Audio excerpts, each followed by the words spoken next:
শুরুতেই আমরা মাছটাকে ম্যারিনেট করে নিব। আমি এখানে 6 পিস রুই মাছ নিয়েছি। মাছটা খুব ভালোভাবে পানিটা ঝরিয়ে নিয়েছি আমি। শুরুতে একটু হলুদ দিয়ে দিব, হাফ চা চামচ মতো হলুদ দিয়ে দিলাম। এখন দিব লবণ, 1 চা চামচ মতো লবণ দিয়ে দিলাম। সেই সাথে হাফ চা চামচ মতো শুকনা মরিচের গুঁড়া দিব। মাছটার সাথে হলুদ এবং মরিচটাকে একটু মাখিয়ে নিব। মাছটাকে এভাবে 10 মিনিট মতো রেখে দিব। এরই ফাঁকে আমরা মাছটার জন্য একটা স্পেশাল মশলা তৈরি করে নিব। মাছের স্পেশাল মশলাটা তৈরি করে নেওয়ার জন্য চুলে একটা প্যান গরম করে নিয়েছি। দিচ্ছি 1 চা চামচ মতো আস্ত ধনিয়া, হাফ চা চামচ মৌরি বা মিষ্টি জিরা, 1 চা চামচ মতো কালো গোলমরিচ, হাফ চা চামচ আস্ত জিরা এবং একটা তেজপাতা।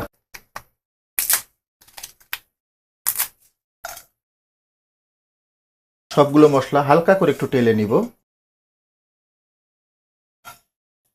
মশলাগুলোকে হালকা করে একটু টেলে নিলাম।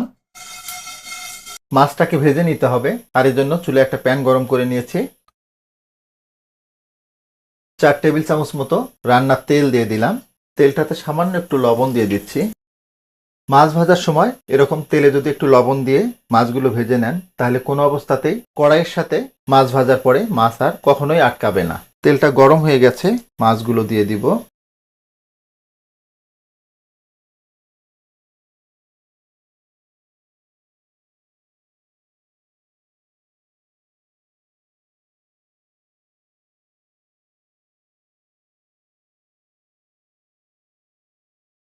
দেখুন মাছগুলোর 4 সাইডটা আমি লাইট ব্রাউন করে ভেজে নিলাম। এতে প্রায় 10-12 মিনিট মতো সময় লাগলো। তো এটা হয়ে গেছে, উঠিয়ে নিচ্ছি।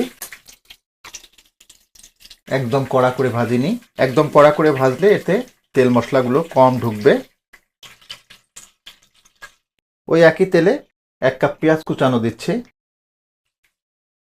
পেঁয়াজগুলোকে যতটা সম্ভব চিকন করে কেটে নেওয়া যায় সেভাবে নেবেন। মিডিয়াম হিটে পেঁয়াজগুলোকে 3-4 মিনিট মতো ভেজে নিলাম। দেখুন এর কালারটা অনেকটাই পরিবর্তন হয়ে আসছে। এখন এখানে হাফ চা চামচ মতো আদা বাটা দিচ্ছি। দিচ্ছি হাফ চা চামচ রসুন বাটা। আদা রসুনের কাঁচা গন্ধটা চলে যাওয়া পর্যন্ত এগুলোকে একটু ভেজে নিলাম। এখন দিচ্ছি 1 চা চামচ হলুদের গুঁড়া, 1 টেবিল চামচ শুকনা মরিচের গুঁড়া। তবে ঝালটা আপনারা আপনাদের স্বাদ মতো অ্যাডজাস্ট করে নেবেন। শুরুতে যে মশলাটা গুঁড়ো করে নিলাম সেটা দিয়ে দিচ্ছি। দিচ্ছি স্বাদ মতো লবণ, হাফ টেবিল চামচ মতো দিয়ে দিলাম। তবে লবণটা অবশ্যই বুঝে দিতে হবে, কেননা লবণ দিয়ে আমরা মাছটা ম্যারিনেট করে রেখেছিলাম। শুকনো মশলাগুলো যাতে পুড়ে না যায় একটু পানি দিয়ে দিব। হাফ কাপ মতো পানি দিয়ে দিলাম। মশলাটাকে কিন্তু খুব ভালোভাবে কষিয়ে নিতে হবে। ঢাকনাটা লাগিয়ে দিচ্ছি। চুলার জালটাকে মিডিয়ামেই রাখবো। মিডিয়াম হিটে মশলাগুলোকে প্রায় 5 মিনিট মতো আমি কষিয়ে নিলাম। দেখুন সুন্দরভাবে তেল ছেড়ে দিয়েছে। এখনো কিন্তু মশলাটা ভালোভাবে কষানো হয়নি, পেঁয়াজগুলো গলে যাবে। এরই ফাঁকে আমরা গুরুত্বপূর্ণ আর একটা উপাদান অ্যাড করব, আর এটা হচ্ছে পোস্ত বাটা। 2 টেবিল চামচ মতো পোস্ত বাটা আছে।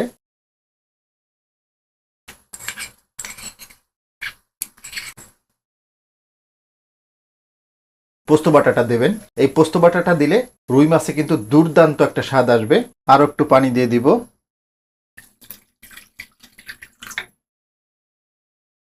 ঢাকনাটা আবার লাগিয়ে দিব। পোস্ত বাটাটা দেওয়ার পরে মশলাটাকে আরো 7-8 মিনিট মতো আমি কষিয়ে নিলাম। দেখুন চমৎকার ভাবে তেলটা ছেড়ে দিয়েছে। এখন মাছগুলো অ্যাড করব।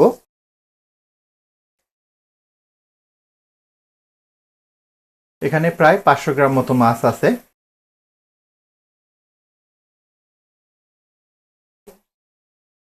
মাছগুলোকে মশলাগুলোর সাথে ভালোভাবে মাখিয়ে নিলাম। ঢাকনাটা লাগিয়ে দিব। চুলার জালটাকে মিডিয়াম এবং লোয়ের মাঝামাঝি নিয়ে আসবো। এই পর্যায়ে মিডিয়াম লো হিটে মাছটাকে প্রায় 5-7 মিনিট মতো আমি রান্না করে নিলাম। আর মাছটাকে ভালোভাবে কুক করে নিতে হলে একটু পানি অ্যাড করতে হবে। 1 কাপ মতো পানি দিয়ে দিচ্ছি।